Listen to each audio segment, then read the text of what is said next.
Time we have something special for you today. We are in a series called For the City, 3-week series. We started it last week. And during the series, we're talking about what it means to be a church, not just in the city, but for the city.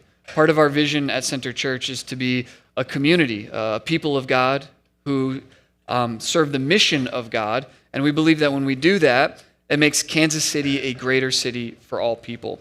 And so one of the things that I find personally is that I have very limited perspective. And one of the great things about doing a panel like we're going to do today is that for all of us, it's going to broaden our perspective. We're going to get to hear from people who have different experiences and work on different things than we do. And through this, I really do believe that we're all going to be able to have more compassion and hopefully more conviction about loving and serving our city. So without further ado, I'm going to invite our panel up, and they're going to find their spots. We're going to introduce ourselves to you, and then we'll get our conversation going.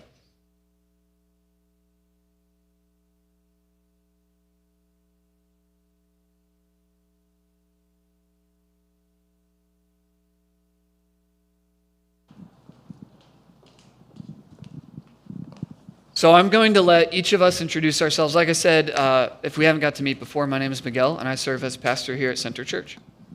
Good morning, everyone. My name is Maisha Kennedy. I work as a public health analyst for the Health Resources and Services Administration, specifically in the Office of Intergovernmental and External Affairs. My name is Jacqueline Tanner. I'm the principal at Primitivo Garcia Elementary. Kevin Jean-Paul, the program director for Serve the World.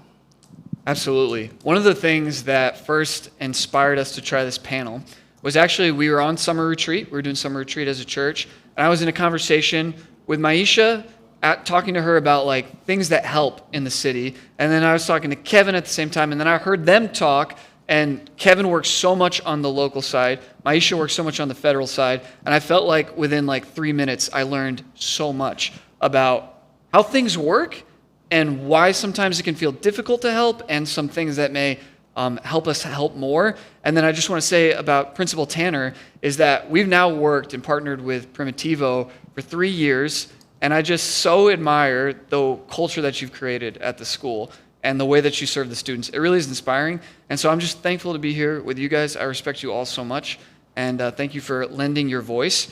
We're going to start with a little bit of fun to get to know everybody a little bit better. I am not going to do the fun part. I just realized, like, I asked you guys to do two truths and a lie, and I'm not going to do it. So, but Maisha's planned to get us going here. 2 truths and a lie, that classic get to know you game.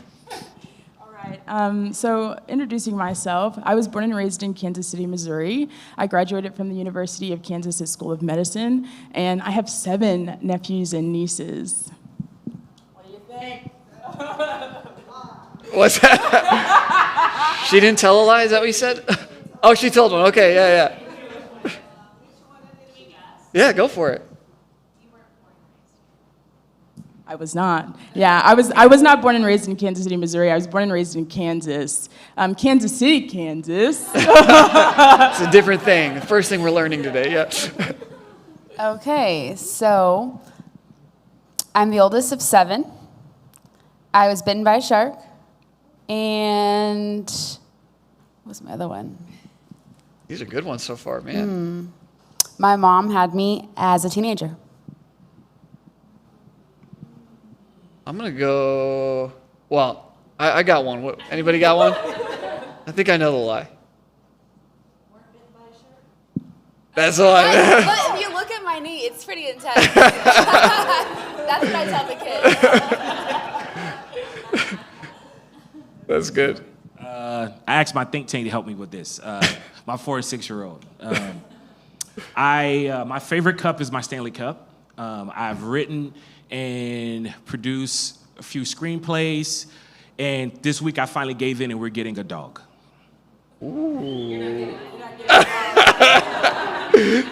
got some doubters out here, man. I don't know. I'm an animal lover. No, you're right. I'm not getting a dog. Man, I think you're known around here, Kevin. Yeah. You might have seen his work, by the way. Hamilton, right? Is that the one? It was just in New York City. It was phenomenal. Great work, man. No, now I'm lying. Okay. All right, and now we're going to talk a little bit about our city.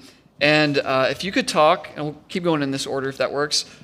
What do you do? You've mentioned it, but how has that shaped your perspective on the city? So I work for the federal government. For those that don't know, HRSA is a part of the U.S. Department of Health and Human Services, HHS. I always tell people, I'm like, have you ever heard of the CDC? Yeah, we're under the same umbrella, because that's the one that's most common. But with the work that I do, I work with several states. So I serve Kansas, Nebraska, Missouri, and Iowa, Illinois, Ohio, Wisconsin, Michigan, Minnesota. And I produce and go out into different communities of people. I'm always analyzing health trends across the nation. And then I go to those communities and educate them on the resources that are available in the community. And so with that work, because I work at the federal side, I get to see how the laws that are being passed trickle down to the state and trickle down into our local communities, and then doing the work of ensuring that the laws that are being passed are actually helpful. And so with Kansas City, my perspective has been shaped because I do this work with community colleges and universities, and I do this work with health centers and hospitals. So it's a very public health mindset. We focus very specifically on social determinants of health. So I'm looking at where you live, where you work, where you play, where your children go to school, where you go to church, and all of those things impact the health of a person. And that's what I look at when I see the city. That's very helpful. So one thing, would you say that maybe what's changed most about your perspective since taking this position?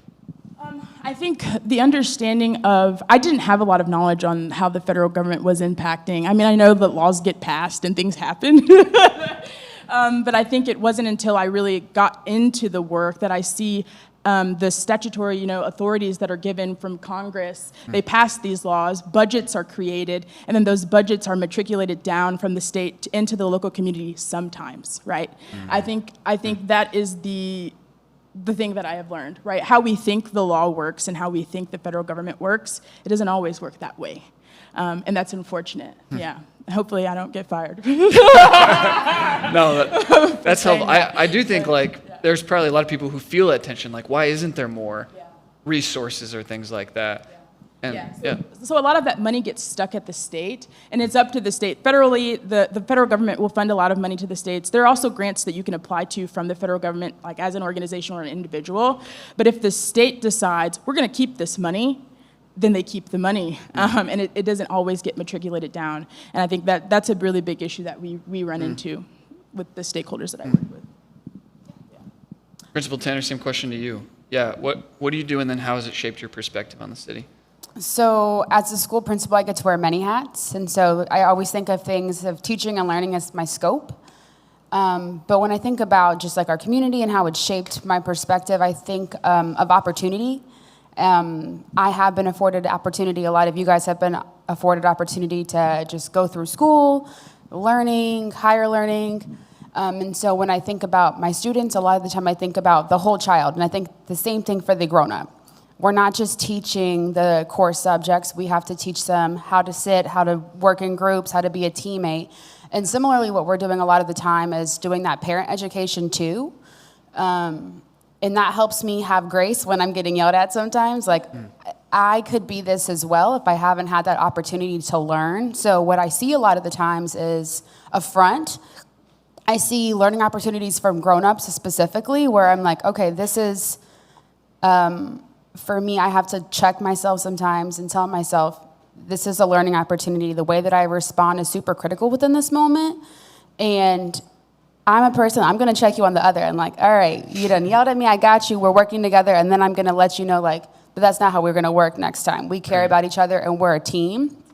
But a lot of the time what I see is this secondhand emotion of anger or hurt, and I know what is wrong? You're not mad at me, so I have to get to the root of those issues so we can work together.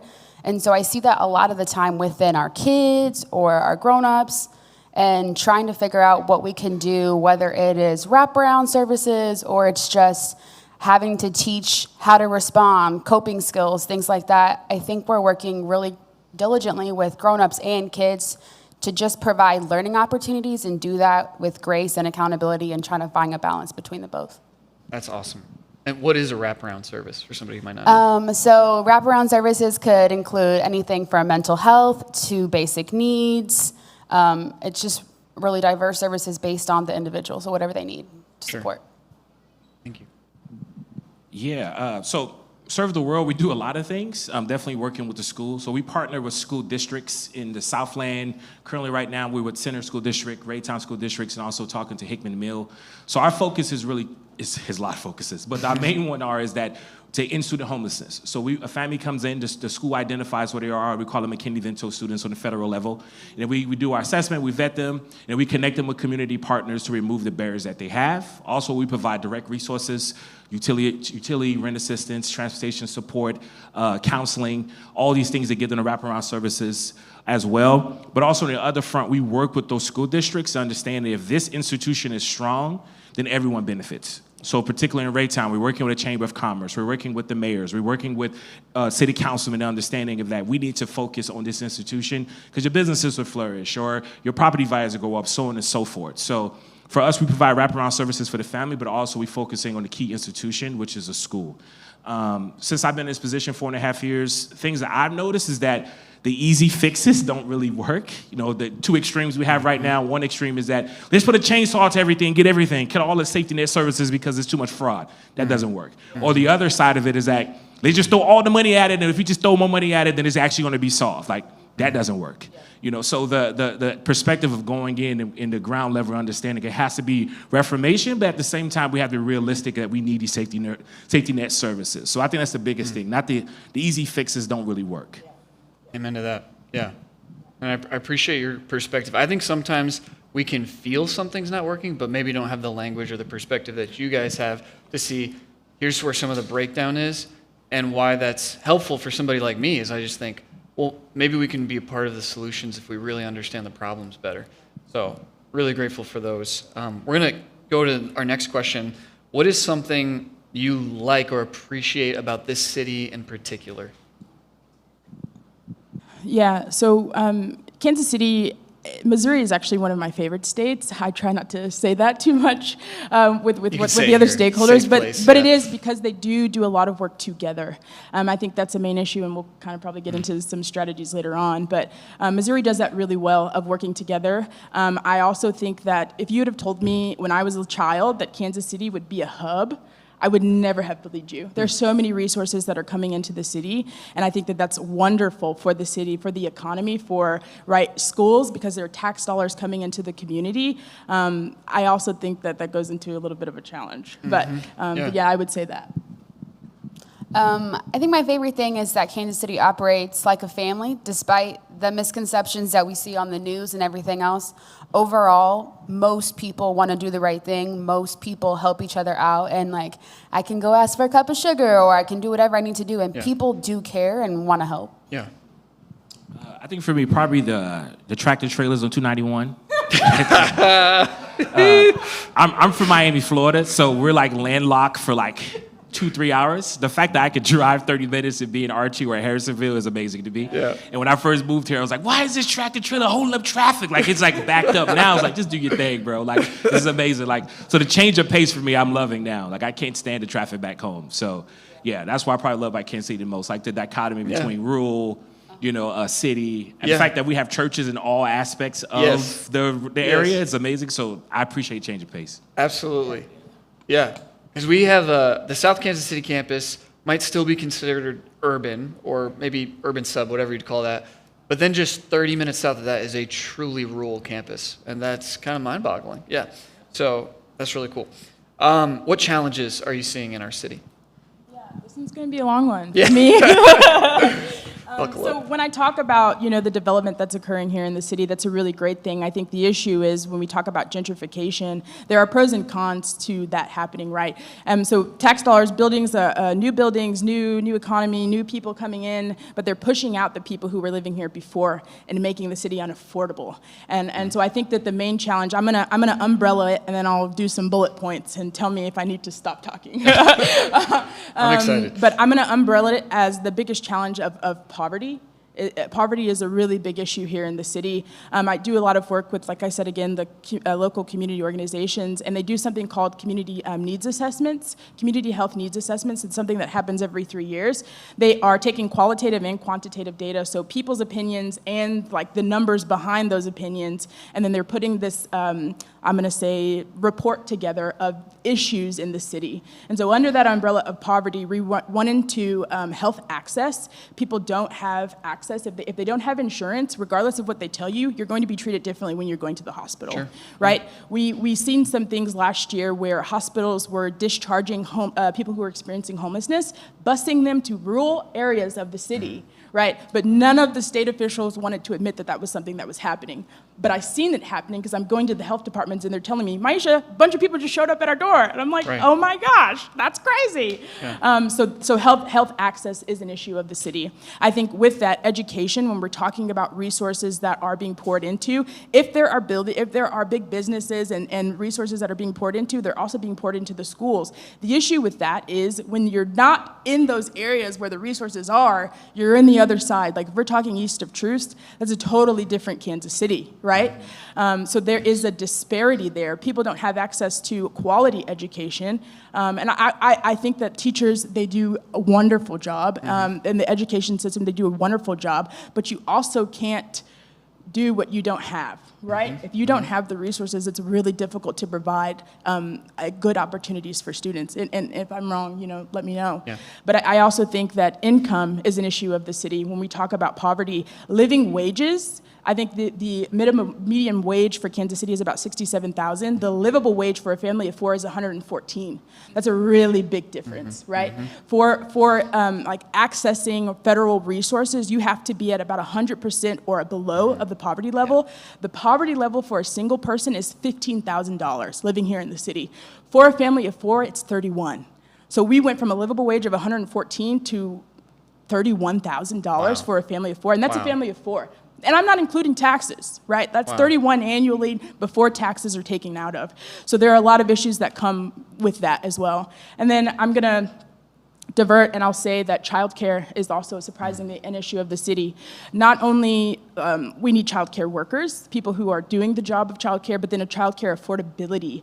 I ran some numbers. MIT has a living wage calculator, and for the city, childcare costs minimum $11,000, $11,500, and that you're looking at $31,000, subtracting $11,000. What are you left with? Right? That's before a mortgage if you have a house, and so I think we have to think about those things as well. And then I will say domestic violence is on the rise here in the city, and then opioids are also an issue here in the city. And then the last one, I'm sorry, the last one. This is good. Thank you. Thank you. Is food access. Kansas City is not technically considered a food desert because people have access to restaurants, but if they don't have the money to buy food, right, that's a food desert to me, right? Right. And then we talk about grocery stores. If my brother lives off of Prospect, Joy, is that right?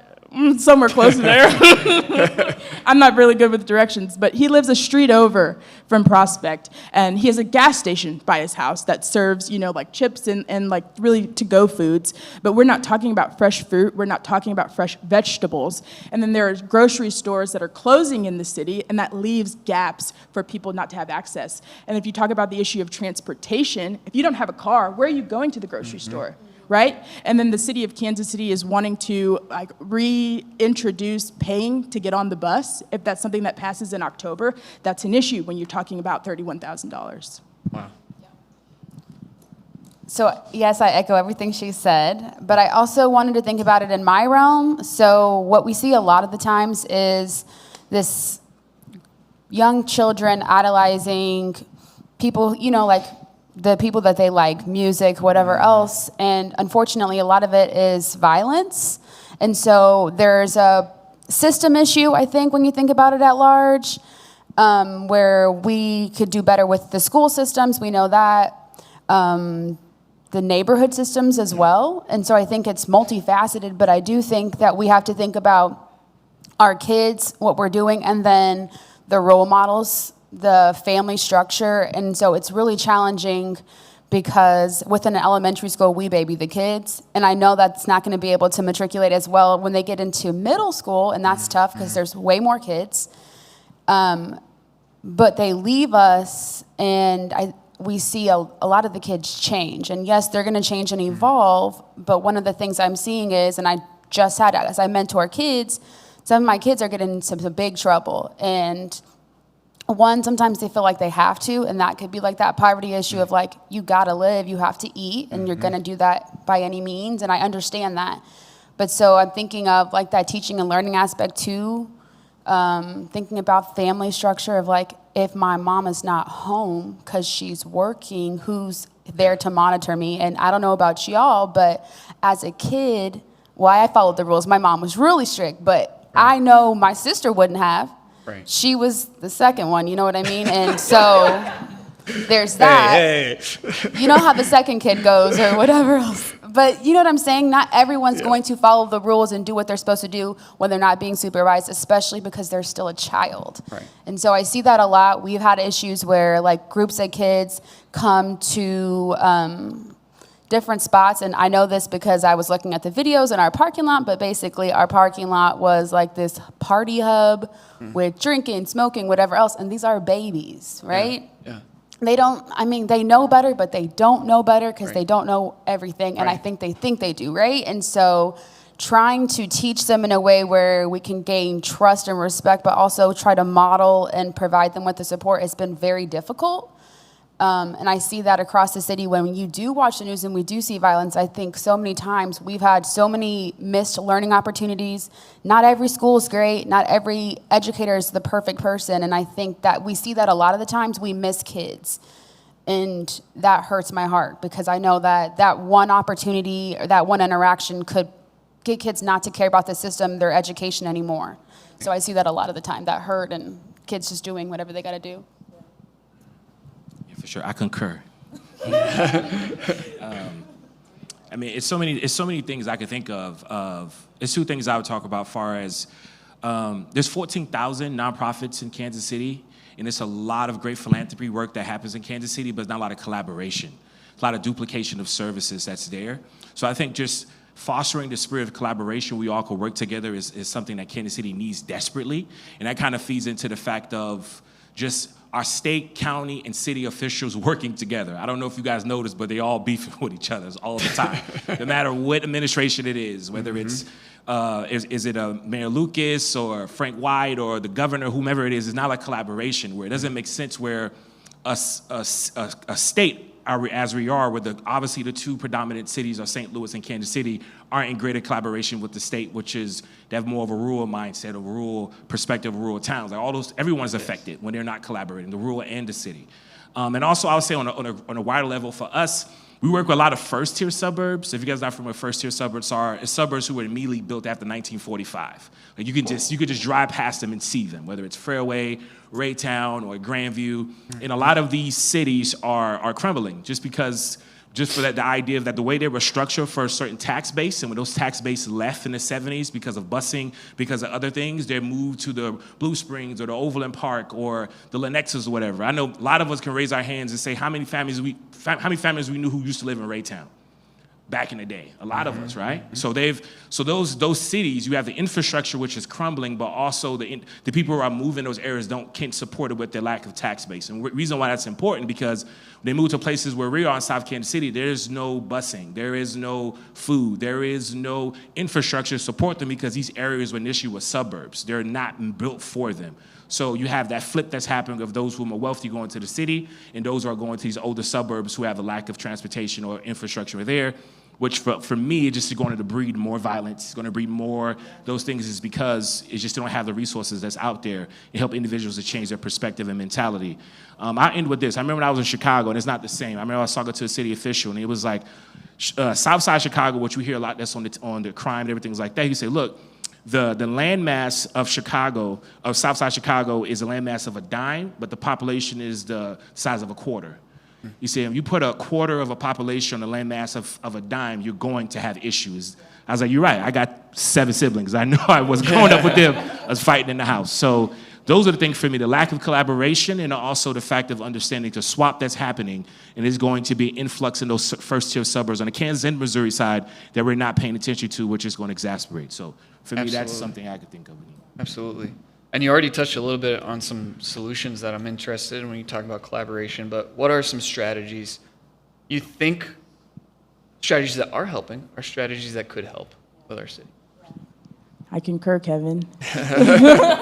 Where's Amber at? Yeah. Where's Amber? Yeah. No, I agree. The strategy for me is, I very much agree, and I think we talked about this a little bit during the camping trip. Public health operates in silos, right? Everybody's doing the same work separately, and I think that we accomplish more when we do work together.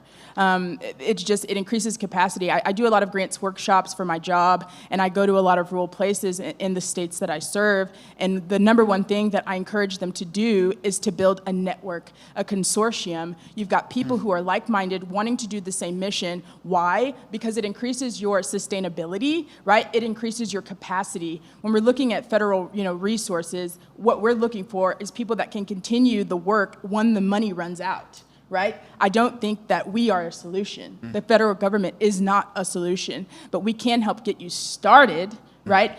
So I think one strategy would be that. It is unifying, going together in a mission together, and I think the church needs to be a bigger part of that, whether that looks like us partnering with, hospitals, local community organizations, nonprofit systems, the universities, the community colleges that are doing this work, making sure that they know we are here and wanting to be a resource, wanting to be a place that you can bring people in. Let's do some financial literacy classes here at the church, right? I think there are a lot of different ways that we can do those things, but I think the first strategy is unity. Yeah. I think of mine in 3 words. So to be present, to partner, and to support. And so being present by showing up in the community, different events, showing up to school events, partnering, volunteering.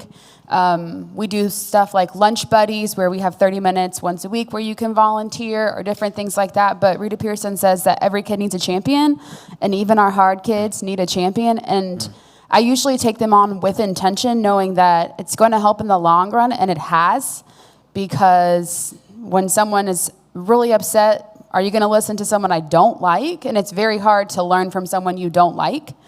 And so I think about that. Everyone needs that. I'm one person. I can't do it alone. So it does take a village, and that's where you guys can support. Additionally, support just, how schools are. We don't have the funds for everything. And so whether it is Kleenex and hand sanitizer season, or school supplies, or I think even just being there, there's something about having a joy for the Lord, but not necessarily always being able to speak it in an evangelistic way. That's super important. And so I think a lot of the times we can get street credibility, for lack of better words, right? Just by showing up and being kind and loving. And people look at you and say dang, what is it about that person? And that is, to me, being evangelistic in a way, right? And so I think showing up, being present, that's another way to support. Just being mindful of your interactions wherever you are within the city, that you're teaching and learning. Everything is teaching and learning. Right. That's awesome. Yeah, I agree. Andy Crouch has a good book called Culture Makers. We're called not to just to critique, to copy or consume, but to create. I feel like when we operate in life, when we create different things, that we're living up to the highest thing that God called us to be. It's to create policies, create families, create whatever, create things. So I think that's one way. Another way, it may seem like a throwaway verse at the end of Philippians when Paul talks about, and everybody from the household of Caesar greets you. And it's that's a flex. There's believers in the house of the most powerful man in the world, but it's backing up. We look in the book of Acts is the perspective. God doesn't start from the top down. He starts from those people at the bottom. I mean, not bottom as far as economically, but these 12 people I'm going to take and change the world. So I think changing our perspective of not looking towards celebrities, not looking towards people on the top and say, hey, if Joe Rogan becomes a believer, we're good. The gospel is going to spread. No, it's in your community. It's in your neighbors, the people right next to you. Start from that grassroots level, and you're able to expand out so we can able to impact the communities that we're in. So to me, that would be, and also like I mentioned before, just being collaborative, and we could do much more together than we can on our own. So those would be my. Excellent. Those are excellent answers. I'm starting to take notes here, and then this will be online on YouTube. So I know if you're like me, you're thinking, I want to re-listen to some of these answers. So just want to make you aware of that. Next question. I don't know if you see this as an issue, but how can we develop more compassion for our city? Yeah, so for me, I'm just going to share my own experience. A couple of years ago, probably like 6 now, I prayed and I asked the Lord to give me compassion. I wanted to know what broke his heart. And yeah, he did it, as he does. Amen. Yeah, and I think that my heart for health and all those things came out of that prayer. He opened my eyes. I grew up in Kansas City, Kansas, but Kansas City, Kansas looks pretty similar. The Kansas people will be like, no, it doesn't. But it looks really similar to Missouri. It looks really similar. I grew up watching people die, right, as a kid because of lack of knowledge. Yeah. Right, lack of resources, because of cultural differences, right? They were dying. They were going into health systems dying because of implicit bias and all of these other things that happen within our system, and that broke my heart. And I'm like, if you know me at all, I am like, I'm gonna do something about it. That's very much so my thing. So yeah, I would start there. I would start with prayer, and in that, be ready. Because when the Lord opens your eyes, I think that there also needs to be a movement on your end to interact and volunteer and get involved. But I think the compassion comes from opening your eyes and allowing the Lord to do that. Because I think he can do it in a way we never will be able to. Yes. Right? So allowing the Lord to open your eyes to see what's around you. Yeah. Absolutely. I had a mentor when I was in college, and he was an urban church planter. And I remember being at a conference and somebody said, what's it like to live in an urban area? And he's like, it was the first time I saw death and trauma the way I've seen it. And it's just like, we're all just there for all those events. And you can't maybe run from some of that stuff. But yeah. Jacqueline? I think I always have this like notion in my head that you don't know what you don't know. And so that always is at the forefront of I don't know. So when I see someone, when I interact with somebody, like it's my responsibility to make sure that I provide good customer service, that I get to know somebody. And so I told you earlier, you don't learn from people you don't like. That's something that's been said. I think about that in like my interactions with people, that you might have this facade, like you're upset, and you might be upset or you might have these big feelings, but there's typically something like, what is the root? What's really going on? Is this insecurity? Is this embarrassment? And so trying to like learn about people. I don't know I just talk a lot. Like that's going to get me going. I'm going to say, how you doing? And I think it's important to greet people. I don't care who you are. We are a small town, right? So we still greet people.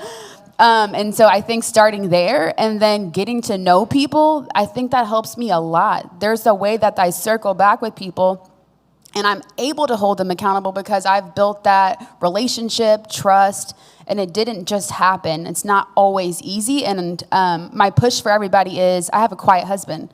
And he's always like, it's easy for you. And I tell him, like, it's actually not. I've just had more practice. Sure. And so don't pigeonhole yourself of I'm a quiet person. It's uncomfortable for me because I push him all the time. Like, yeah, it was for me too when I first started. Sure. And so being able to sit up here and talk with you guys and feel comfortable is like my testimony because at one point I couldn't even stand without shaking and talk to people, right? And like I do it every day for work. It's fine. It's changed. But you guys can, and those small interactions matter. Think about when you go to Chick-fil-A. Like, it's a great, you feel good leaving there because you have great service. And I think if you can try to picture yourself, like every day I'm going to treat somebody like they're from Chick-fil-A, right? Like that matters. People leave and then they're going to want to interact with you more. And so I think that then bridges that gap. So people will look at me like, you don't look like me. Where did we connect? We're a lot more alike than we're not. Right. And so trying to find those connections is super critical. Yes, get some Jesus chicken for sure.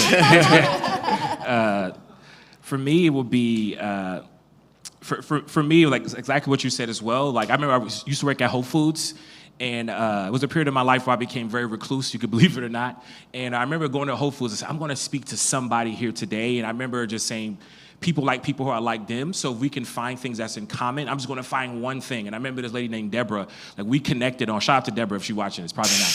But we connected on the fact of like she loves like Batman quotes. So she would come into Whole Foods. I'll be Batman. She'll be Bane. We'll just be there in the middle of the aisle just saying the randomest things. And it was like, like, I am born in the darkness. I am the dark. So, but if you look at her, look at both of us, you will never think we connected. But it was like something I did intentionally for like, I want to connect with you. It's something we have in common. I don't know what it is. So find people interesting.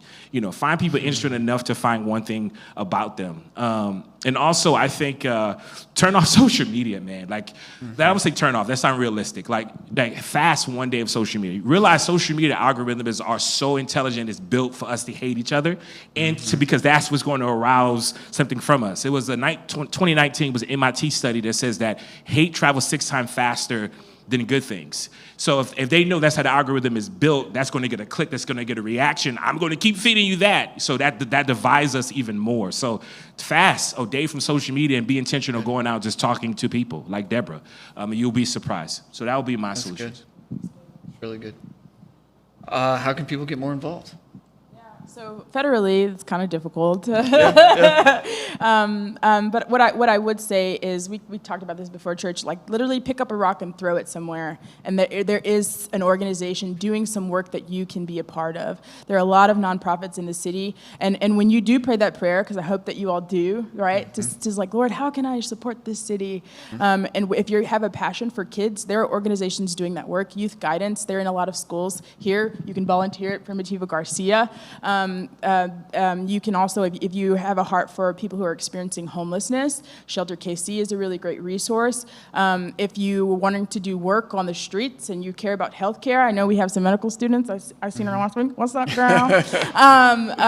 Care Beyond the Boulevard is an organization that you can volunteer with to go and like work with them, handing out blankets, and they're giving shots, and they're doing this work with people that are here in the city. I think if another way that you can get involved, consider running for office. If that's something that you feel like the Lord has put on your heart, I think we need people in the local community who are sitting in these seats that have compassion. I'm not saying that the people that are there now don't, but do they? Yeah, so I think that that's a really great way. And I think just remember how else you can get involved. I can, if you want to have a conversation about the resources that are here in the city, call me. We can have a one-on-one meeting, and I can let you know, like, hey, this organization, this organization, this organization. Yeah, I'm willing to do that. For me, and on the school level, there is lots of ways to get involved. You can do something simple as showing up for an event. Center Church has always helped some of our large events, and so I think that that's great. There's also Lead to Read, which is like 30 minutes once a week where you could come read with the kids, and that's super important to build literacy. Mentoring programs, so those success mentors or lunch buddies where it's like 30 minutes once a week and you get to see the kids, and those are really, really impactful. And then if nothing else, just be mindful of your interactions and lead with love, I think, in everything that you do. So when you're seeing people, know that those small moments mean something, and we don't know what's going on with someone else. And so just making sure that every moment's impactful. Yeah, for me, I would just say just dial 211. And when you call 211 and ask them if you want to serve, you could give them your zip code, and they'll give you a list of different organizations that just in your current zip code that you can serve and say, hey, I want to be a part of this. I think that's one. Just for Serve the World, like I mentioned, we have KC Day of Hope coming up, where we're just going to be in the community. We have something called Monthly Impact Days, where it's self-development, it's a resource fair, but also it's food. So if you want to volunteer of making food or teach a breakout class of financial literacy or parenting class or something like that, I think it'll be great. And yeah, just wherever you are, like it's barbecuing with your next door neighbors. It's just seeing the needs of different people in your community. So I really stress, just be hyper local. What happened on the state level is important. What happened on the federal level is important. What's happening in Ukraine and Israel is important, but be hyper local, because that's where you can make the most effective change. So for me, I think that would be the best way. Yo, this has been excellent. I'm really grateful for this. I'm going to share a few notes just that I've been taking and thinking about. Support people, kids, early and then consistently. Collaborate instead of trying to recreate everything. Have curiosity for people and issues. Maybe don't just take things at face value, especially if you're learning about an issue on social media. Have the curiosity to look a little deeper. And then make it personal. Make helping personal. Know somebody's name. I know some people in this church, like, you know the names of some of the people who are houseless and live in this community. That's so valuable. Thanks for saying their name. Thank you for being there for them. dropping off a bagel when you see them, and just being there consistent, like their person. I know when I get to do prayer walks, I'm getting to see some of the same people every week around here and getting to know their stories and make it personal as much as you can. And then just as one last encouragement for you, when you read through God's word and you read about what kingdom people are supposed to be like, we're supposed to be the people who are compassionate, who are involved, who are caring, who are finding a way to make a difference. But one of the things when you look at those passages is that the assumption is that you're in a community.